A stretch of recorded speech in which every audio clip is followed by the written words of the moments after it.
Abra comigo a sua Bíblia, por favor.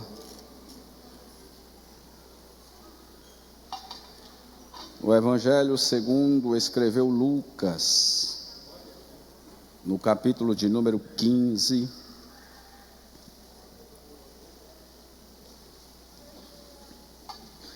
Nós vamos falar de uma passagem bem conhecida nesta noite. Porém, eu nunca preguei sobre ela, fazendo uma exposição como vou fazer nesta noite, da maneira que Deus colocou aqui no meu coração, para refletir com vocês. Amém? Capítulo de número 15, e o versículo de número 11 a seguir.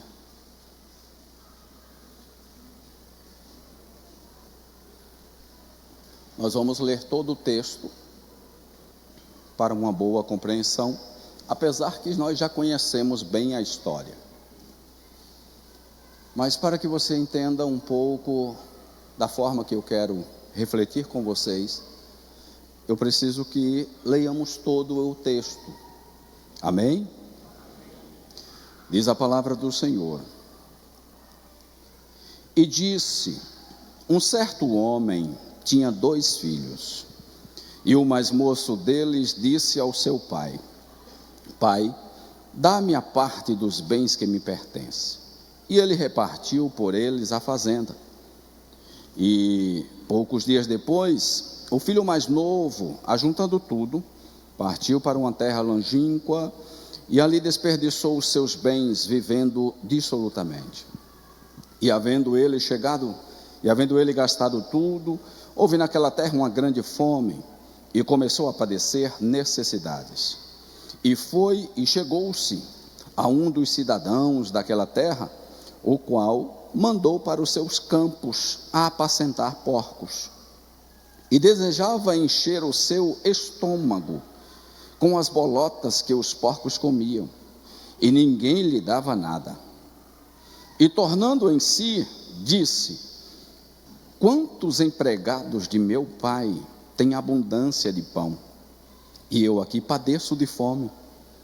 Levantar-me-ei e irei ter com meu pai, e dir-lhe-ei: Pai, pequei contra o céu e perante ti.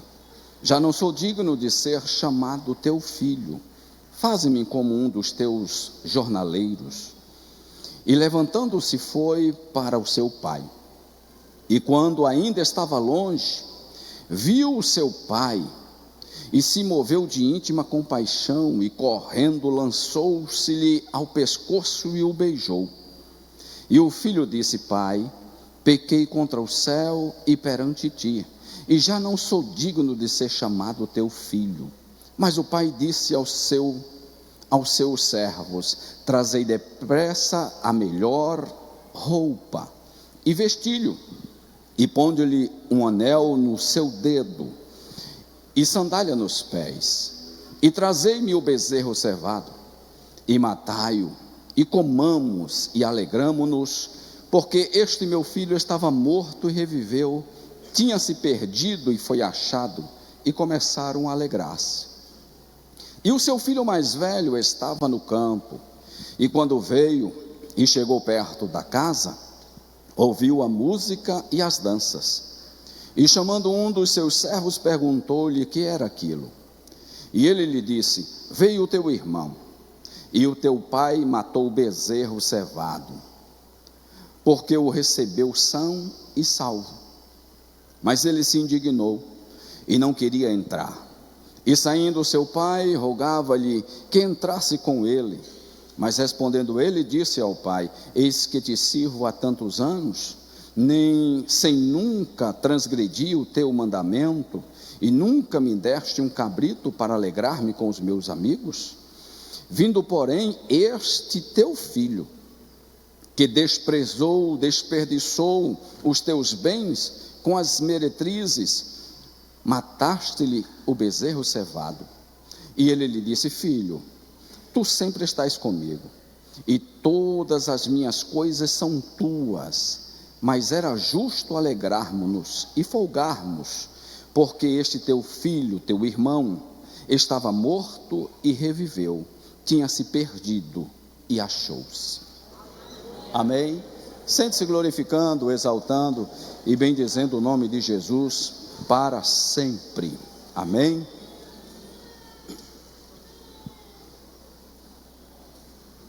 Eu quero falar com vocês de algo que Deus plantou aqui no meu coração, sobre essa mensagem, sobre esse texto. É certo que Jesus, ele está a falar algo, e quando Jesus está a pronunciar, a falar sobre o reino, ajunta-se a ele ou chegam-se a ele alguns que gostam de ouvi-lo e alguns também que estão para o criticar. E Jesus está aqui nesta passagem, se você observar em todo o capítulo de número 15, Jesus está a falar algo e alguns estão a ouvir a Jesus, outros querem ouvir e querem criticar o mestre. E aqui com Jesus estão os fariseus, os escribas e os publicanos, e também os pecadores. E Jesus vai explanar dentro desse contexto 3 parábolas que chamamos de parábolas. Jesus vai falar sobre a ovelha perdida, Jesus fala sobre a dracma perdida, e Jesus fala sobre o filho pródigo, que também estava perdido. A parábola é bem clara quando diz que estava perdido e foi achado. Então, são 3 parábolas que Jesus fala. E está a ouvir a Jesus alguns publicanos, alguns fariseus e também escribas. E o texto deixa bem claro que também está a ouvir Jesus alguns pecadores.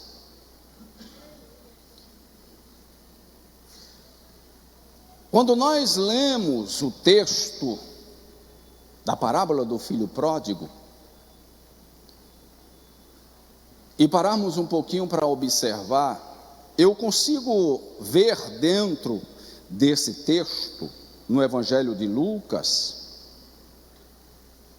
que existe nesse texto do filho pródigo, existe 3 gerações aqui nesse texto. Quando classificamos as gerações, nós classificamos sempre do mais velho ao mais moço. A primeira geração é a geração do pai, a segunda geração, a geração do filho mais velho, e a terceira geração é a geração do filho mais novo. Mas vamos inverter o quadro, já que a parábola começa com o filho mais novo, vamos colocar a primeira geração, o filho mais novo, a segunda geração, o filho mais velho, e a terceira geração, o pai. Gerações essas que estão contidas nesse texto, e nós vamos ver o que esta geração, ou que estas gerações representam para nós nos dias de hoje. A primeira geração representa o filho mais novo, E se nós pararmos para observar, o filho mais novo aqui, ele é uma pessoa impulsiva, egoísta, e busca sua própria satisfação. Ele pede a sua herança antes do tempo. O filho mais novo, a primeira geração, é alguém que é impulsivo, é alguém que é egoísta, e alguém também que tem a sua própria satisfação e desejos de realizá-los de forma diferente. E ele pede ao pai a sua herança. E quando ele pede ao pai a sua herança, ele pede simplesmente, como nós vimos no texto, para gastar ao seu bel prazer. Ele pede a sua herança para utilizar naquilo que ele simplesmente deseja. Herança essa que não foi adquirida por ele, mas sim pelo pai. Ele era apenas um herdeiro de uma herança que o pai tinha, e ele desejou ter a sua parte e gastar como gostaria. A segunda geração, que é a geração do filho mais velho, e este filho mais velho, ele permanece na casa, ele está dentro da casa, ele trabalha para o pai ou com o pai, ele é leal ao pai, ele é obediente, mas existe algo nesse irmão mais velho, nessa segunda geração,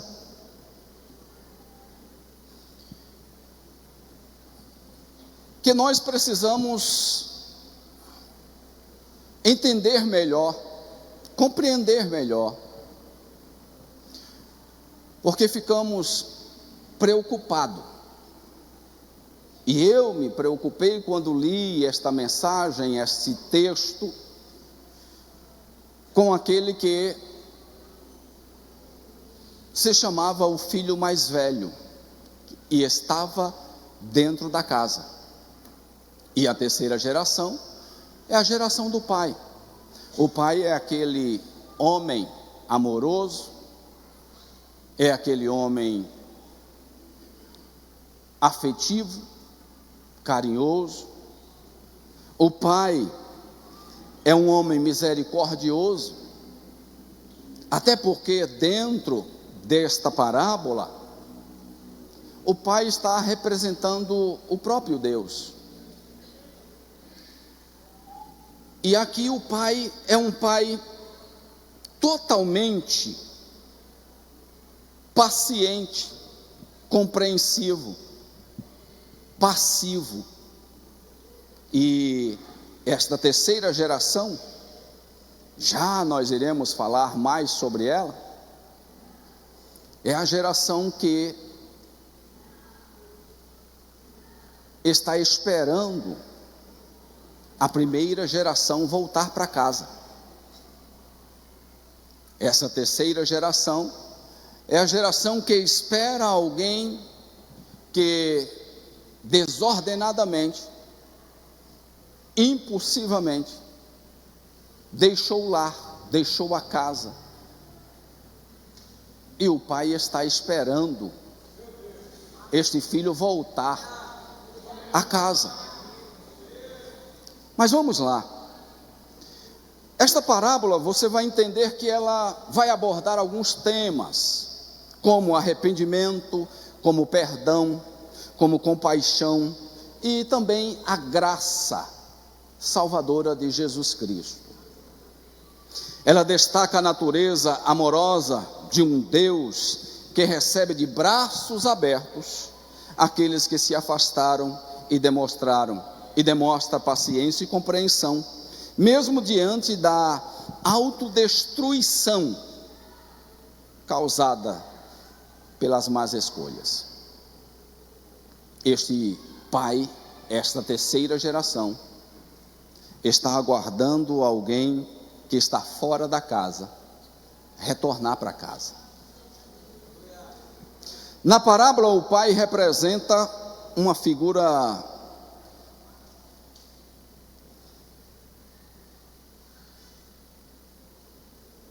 eu vou dizer que o pai tem uma característica, e estas características que ele tem, só alguém como ele pode ter. E a característica, ou as características que esse pai tem, é um amor incondicional. O pai sabe e demonstra, dentro desta parábola, amor incondicional para com alguém que simplesmente abandona tudo, deixa tudo, esbanja do que ele tinha. Por isso que esse amor, ele vem refletindo de uma ideia do amor divino, do amor incondicional de Deus para com os seus filhos. Também existe dentro desta terceira geração uma característica que nos chama muito a atenção, que é a misericórdia e o perdão. Essa terceira geração tem uma característica de misericordioso e de perdoador.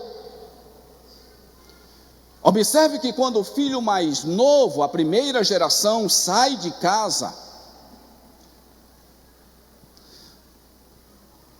e quando ele abandona o pai, deixa o lar, deixa a família, observe que essa terceira geração, o pai misericordioso, quando ele vê o filho vindo para casa, ele corre para encontrar o filho. Aqui não é o filho correndo para encontrar o pai, mas é o pai correndo para encontrar o filho. Eu não sei se você já parou para ler nas escrituras, mas em toda a escritura, esta é a primeira vez que eu vejo Deus correr para encontrar alguém. É a primeira vez. E é específico. O pai, quando vê o filho, ele corre. E ele não só corre. Quando ele chega próximo do filho, ele abraça o filho. E quando ele abraça o filho, ele também beija o pescoço do filho. Ele beija o filho. A emoção é tão grande, o desejo é tão grande de ver o filho, de ter o filho perto dele, que esta terceira geração misericordiosa e perdoadora, ela não quer saber o que você fez, ou o que você deixou de fazer. Essa geração misericordiosa, perdoadora, essa terceira geração que é o pai, ela não quer saber o que aconteceu, ou ele não está preocupado com o tamanho dos seus erros. Qual foi o erro que você cometeu? Eu vou chamar e vou dizer, qual foi o pecado que você cometeu? Ele não quer saber onde você caiu, qual foi o delito que você escorregou, mas simplesmente quando ele lhe vê que você está retornando para casa, ele corre ao seu encontro. Ele lhe abraça, Ele lhe beija, Ele te quer perto. Ele quer você junto dele, porque Ele sabe o que você passou, só Ele e você sabe o que passaram, e é por isso que Ele quer você pertinho dele, junto dele. Essa terceira geração tem mais uma característica. Característica da paciência. A terceira geração, ela é bem paciente. Ela aguarda. Não me importa, não me importa. Mesmo quando o filho mais novo pede a herança e parte de casa, a terceira geração está esperando com paciência o retorno do filho. Ele está aguardando a hora que você vai decidir retornar para casa. Ele está aguardando a hora que a primeira geração vai retornar para casa. Essa geração e terceira geração tem mais algumas características. Ele é generoso. Existe uma generosidade. O pai é generoso não apenas ao conceder a herança antecipada. Gente, o pai já sabe o que vai acontecer. Sabe ou não sabe? Sabe ou não sabe? Mas e mesmo assim, ele lhe dá a herança, aquilo que você pediu.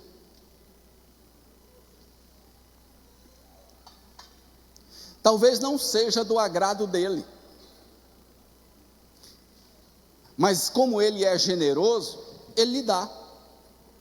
Talvez não seja a vontade dele, mas como ele é generoso, ele te dá.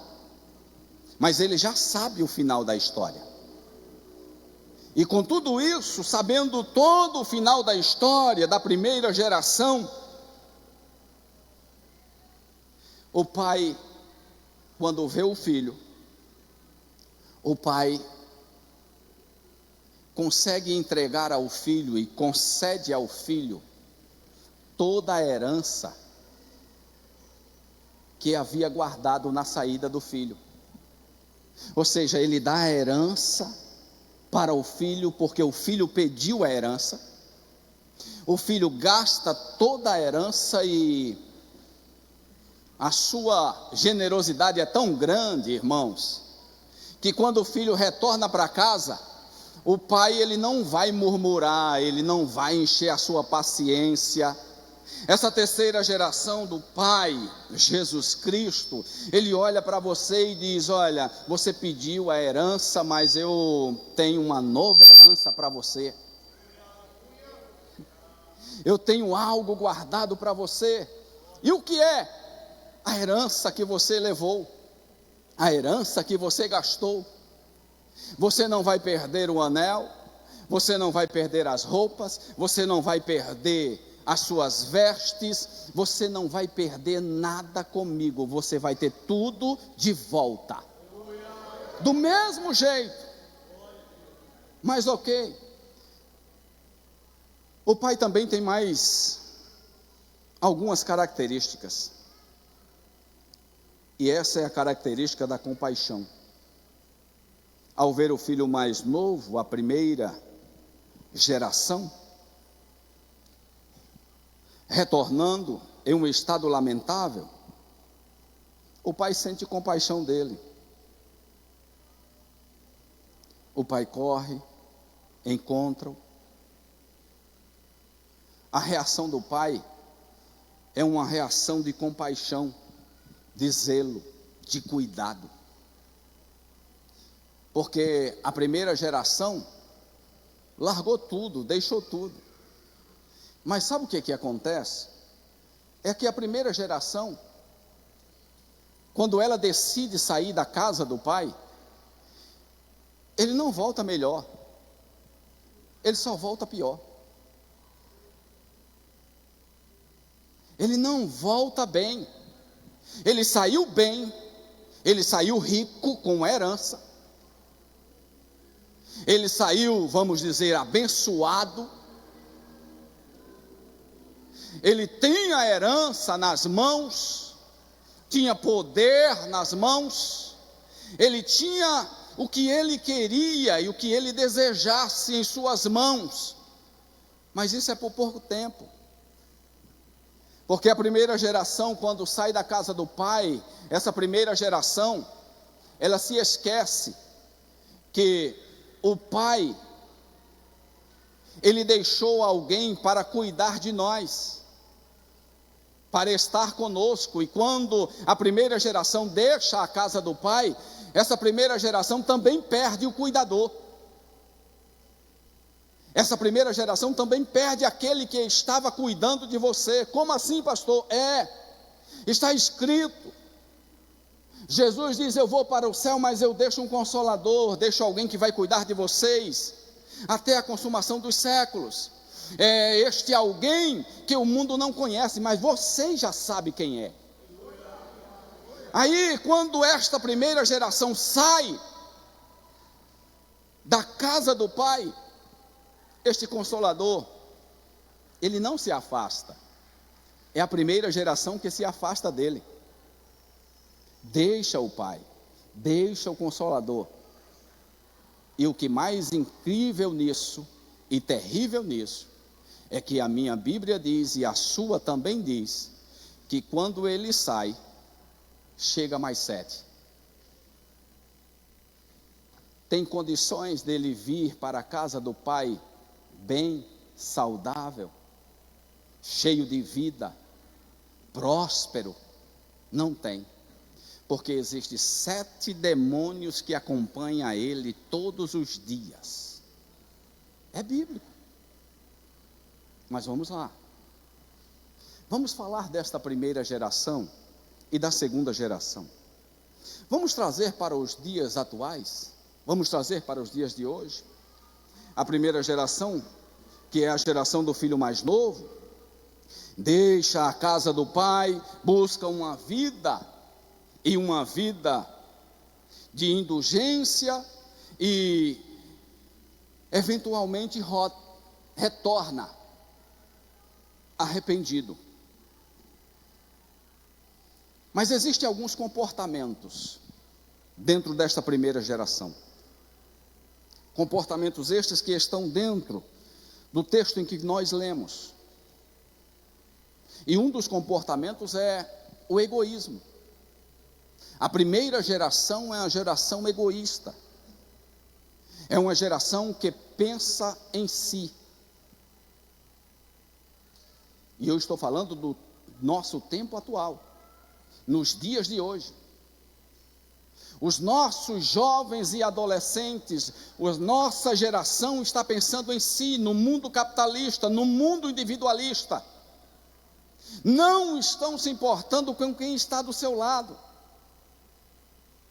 Existem pesquisas, e nós sabemos disso, que esse bendito celular trouxe muita gente de longe para perto, mas também afastou o que estão perto para longe.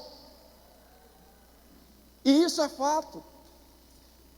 Você vai conversar hoje com alguns jovens que estão no nosso mundo atual, e você vai conversar com eles, e não leva 3, 4 minutos, eles estão tirando o celular do bolso, olhando para o celular e não estão nem aí pelo que você está falando ou o que você está dizendo.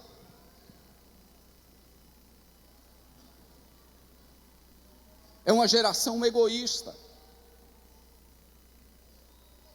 É uma geração que quer realizar os seus desejos, quer realizar aquilo, os seus sonhos, pensando apenas em si. Uma geração que não para. É uma geração do imediatismo. Tudo tem que ser rápido, tem que ser de repente para eles. Nada pode demorar. Se demorar, acabou. Mas se você pede alguma coisa para eles, vai demorar um tempo inteiro para que eles façam para você. Mas se é para eles, rapidamente tem que ser resolvido. E de vez em quando eles olham para o pai e para a mãe e dizem: vamos pai, vamos mãe, resolve. Tem que ser agora, tem que ser rápido. Estou precisando é para ontem, não é para hoje. Essa é a geração, é a primeira geração, a geração que está representando o filho pródigo, a geração que está representando o filho mais novo. Essa geração também tem um comportamento de rebeldia, é uma geração rebelde, é uma geração que ninguém pode falar algo, porque ele já está com a resposta na ponta da língua, já está de imediato lhe respondendo: ei gente, cá para nós. Meu pai não precisava nem falar, ele só olhava para mim. Quando ele olhava, eu disse: meu Deus, pai já está reclamando, e pai não abria nem a boca. Mãe não, mãe gritava mesmo, mãe queria saber. Quando eu sabia que mãe ia bater, já estava com um chicote nas costas. Mas pai não, ele olhava para mim, quando ele olhava, era a mesma coisa dele me dar uma surra. Eu ficava envergonhado. Hoje não, gente. Hoje os nossos filhos, os nossos netos, simplesmente os pais falam e eles não estão nem aí. É uma rebeldia, é de imediato, já vem com a resposta.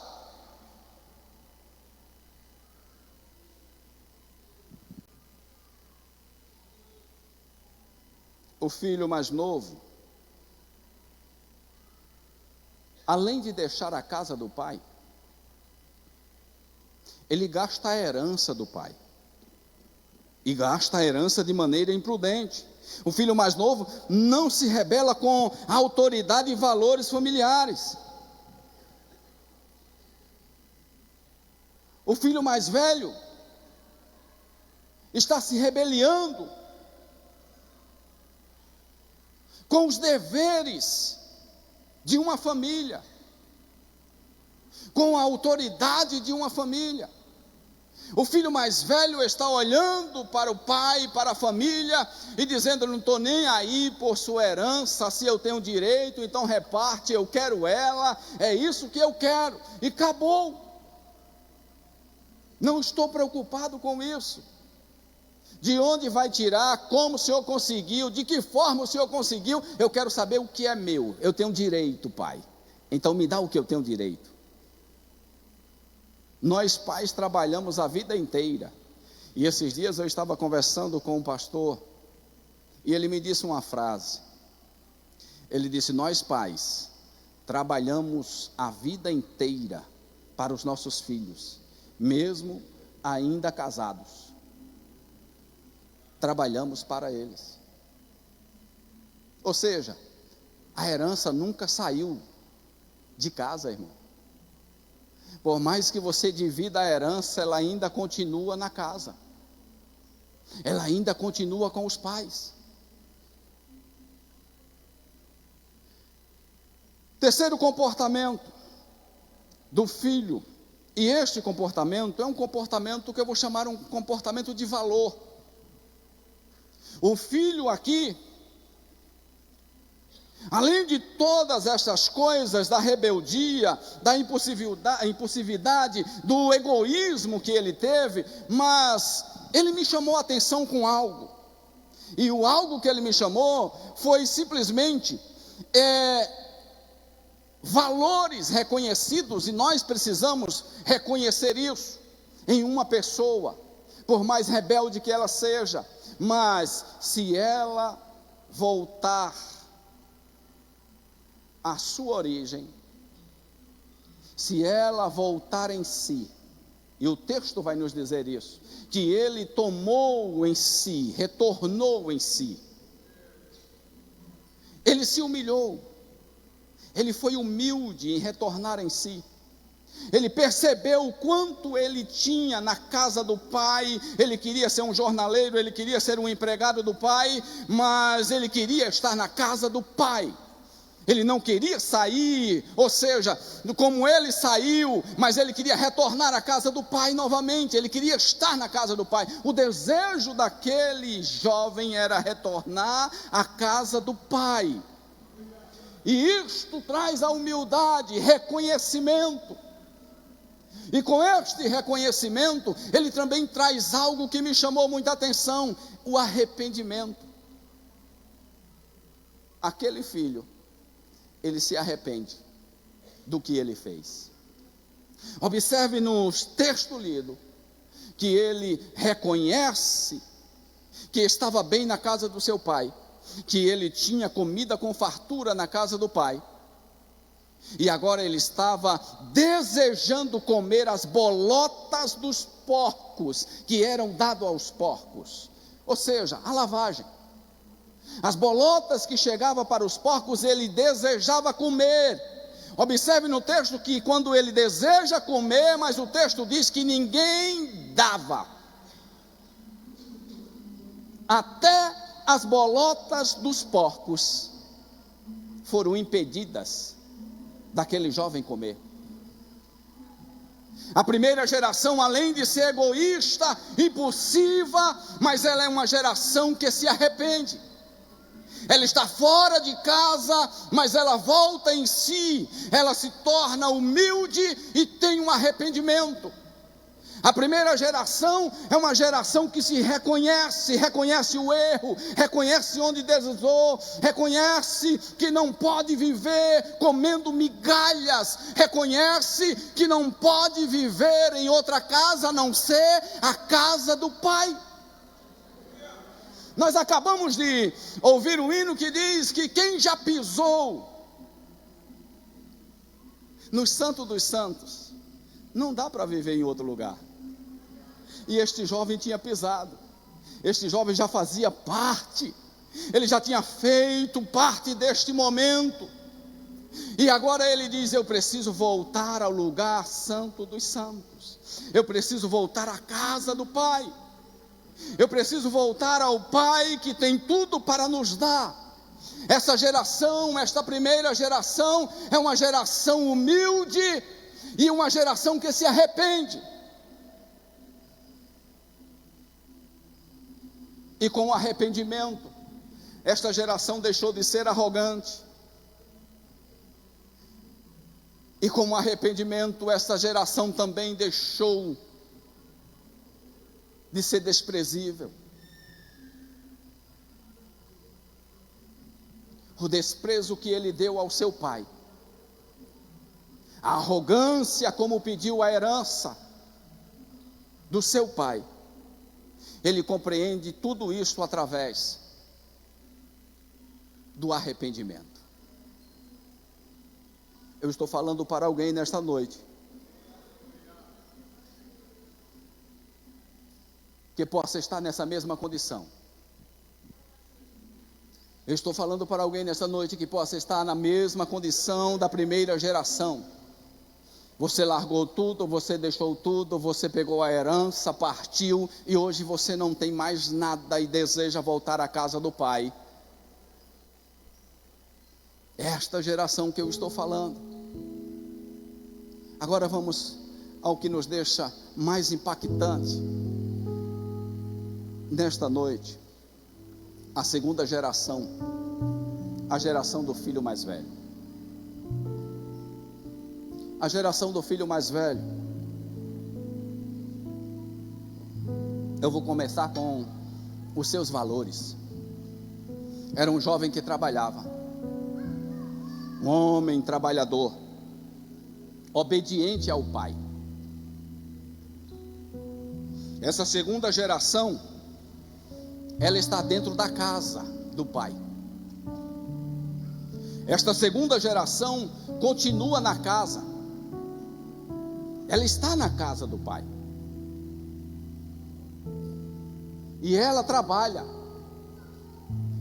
Esta segunda geração também é obediente. esta segunda geração é responsável.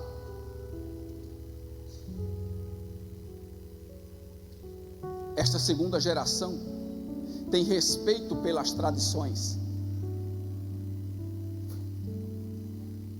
É uma geração que tem tudo.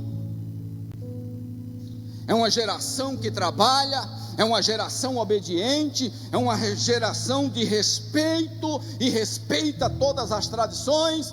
Esta geração está dentro da casa do Pai, está protegida dentro da casa. Mas esta geração é uma geração de ressentimentos. Esta geração é uma geração, eu vou jogar pesado.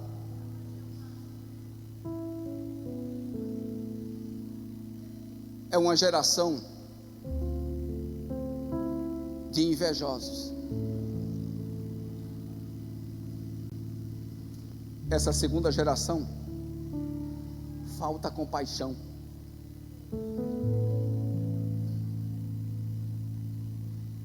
Se tiver pesado, pode mandar parar. Mas é uma geração que está dentro da casa. Ei, eu estou dizendo a você que essa geração está na casa. Ela não saiu da casa. Ela continua na casa. Ela trabalha. Ela evangeliza. É uma geração que faz trabalho social. É uma geração que louva. É uma geração que prega. É uma geração que lê. É uma geração que as tradições ela não quebra. Ela permanece. Ela segue a risca. É uma geração que dizima. É fiel ao dízimo. É uma geração que é fiel às ofertas. É uma geração que tem tudo de bom, as suas características, mas é uma geração que por dentro existe ressentimentos, ainda não foi curado. É uma geração que provoca inveja, e é uma geração que falta compaixão, e eu vou lhe provar isso no texto.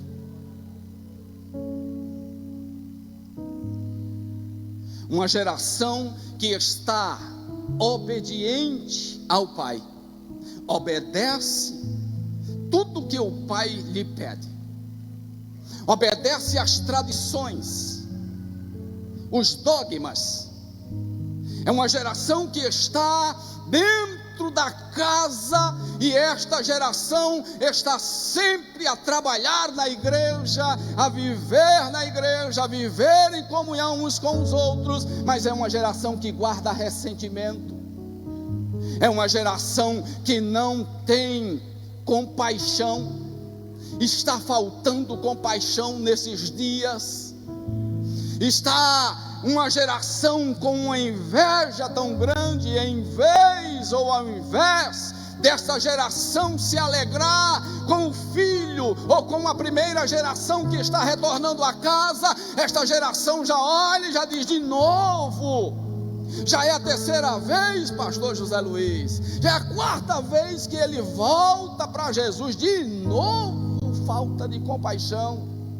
É uma geração que não quer abraçar. É uma geração que quando alguém volta para a casa do Pai, esta geração age de uma inveja tão terrível, e que não deixa a pessoa simplesmente ficar na casa.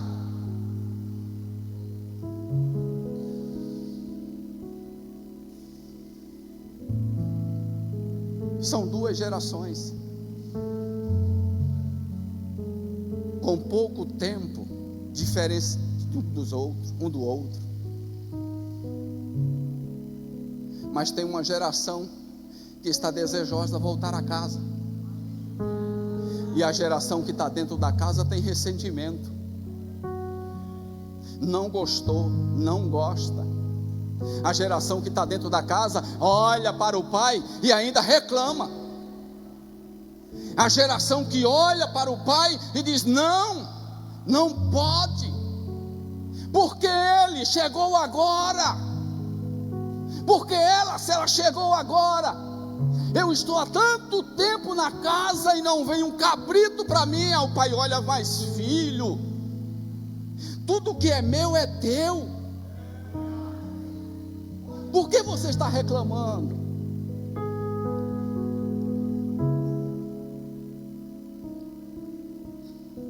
Qual a diferença dessa geração, gente? Qual é a diferença dessas gerações?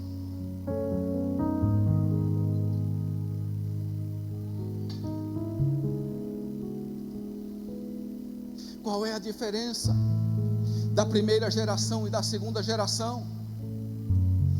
A primeira geração, a geração do filho mais novo, do filho pródigo. A segunda geração, a geração do filho mais velho, que está na casa. A questão aqui, senhores e senhoras, está na casa. E às vezes acha que está tudo bem. Às vezes acha que o que está fazendo para o Senhor. E deixa eu ser bem radical nisso aqui. Às vezes o Senhor está olhando e dizendo: não estou recebendo nada. Porque seu coração é um coração de ressentimento, um coração maldoso. Você não aceita o seu irmão.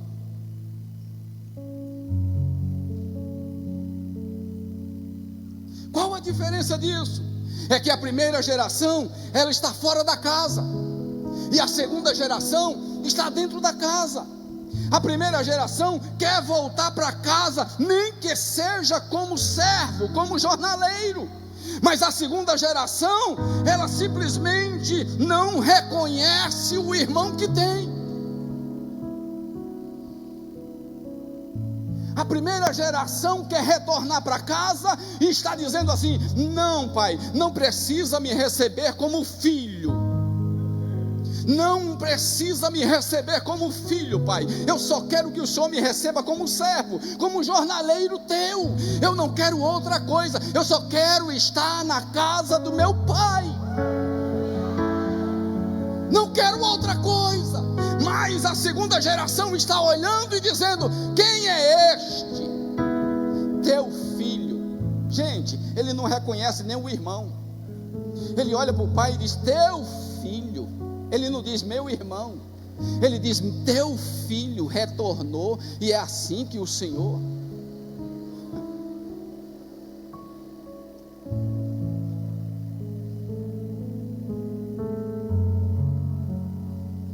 A primeira geração, ela reconhece o erro que cometeu.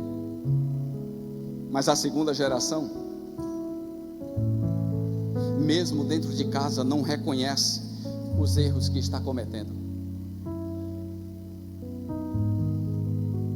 A segunda geração, a primeira geração, ela se humilha na presença do pai. A segunda geração se acha injustiçado na presença do pai. A primeira geração, ela se humilha. O filho mais novo chega para o pai: só me recebe como empregado teu? O pai não deixa nem ele terminar de falar.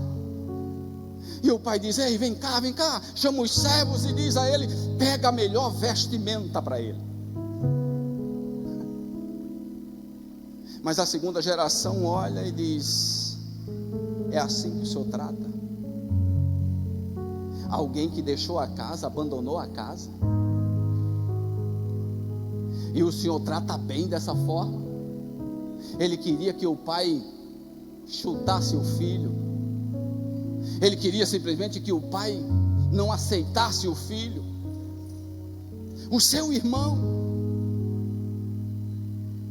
Mas a primeira geração, ela simplesmente se arrepende.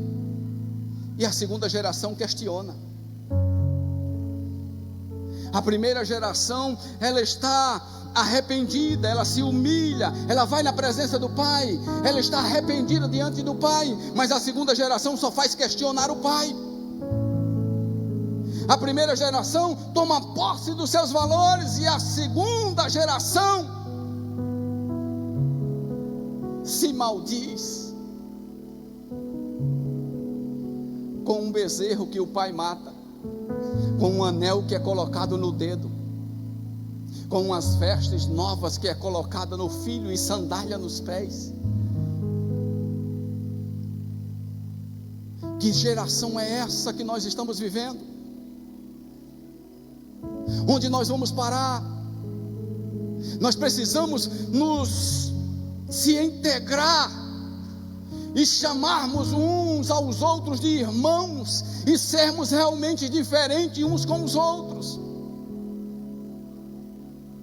Nós falamos que vamos para o mesmo céu, mas já existe denominações por aí que o pastor da denominação não olha para o outro pastor que saiu da sua igreja e diz a ele: se você for para o mesmo céu, lá eu não quero estar.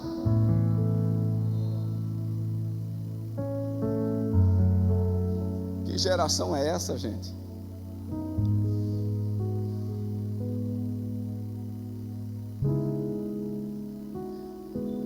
Que geração é essa que olha para você de alto a baixo, ou de cima para baixo, e olha se você tem vestimentas ou não de crente, segundo o seu julgamento?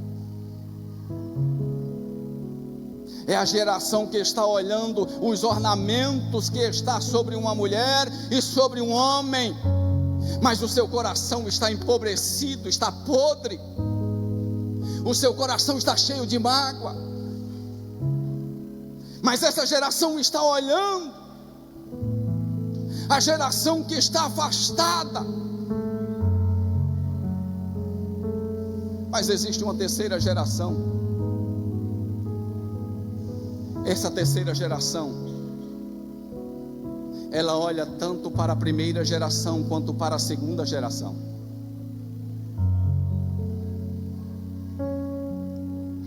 E a resposta dessa terceira geração é olhar para a segunda geração e diz: mas era justo alegrar-nos,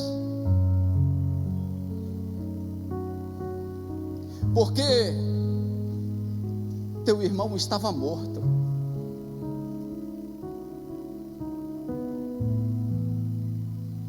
Observe que a terceira geração,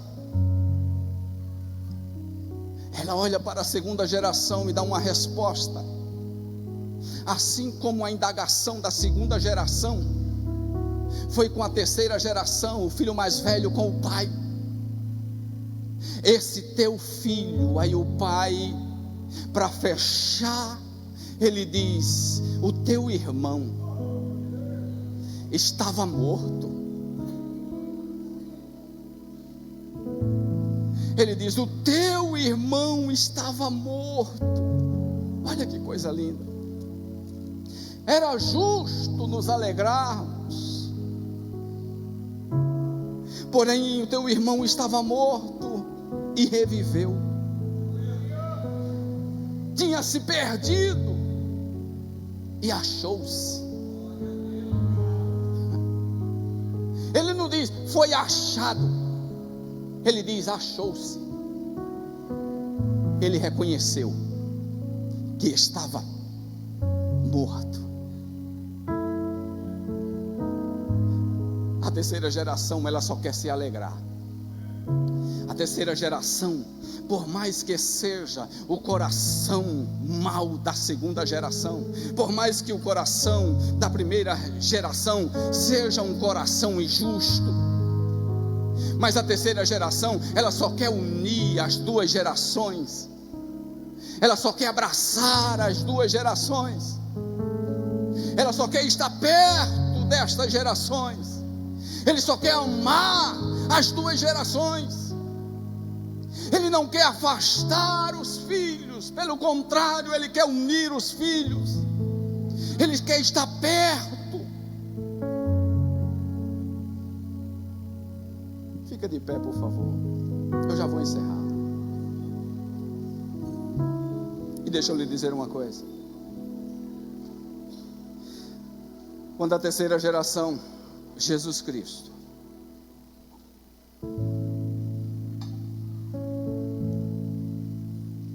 celebra E quando ele celebra dizendo: alegremo-nos, pois o filho estava morto e reviveu, tinha se perdido e se achou. Ele está dizendo: valeu a pena. Valeu a pena o sacrifício. O bezerro imaculado. Valeu a pena. Valeu a pena o sacrifício do bezerro imaculado. Era necessário, antes de haver a festa, antes da festa, o sacrifício do bezerro. Foi necessário o sacrifício do bezerro imaculado antes da festa, antes que pudessem desfrutar daquela festa. Foi necessário. Se o filho pródigo tivesse rejeitado as vestes, tivesse reivindicado o direito de entrar na casa do seu pai, mesmo esfarrapado como estava, mesmo nu como estava, mas se ele tivesse saído ou voltado da forma que ele saiu, se ele tivesse chegado diante do pai e dito ao pai: eu quero o direito de voltar para casa, pode não ter a herança, mas eu quero o direito de retornar à casa, porque a casa também é minha. Se ele tivesse feito isso, ele teria agido da mesma forma que Caim.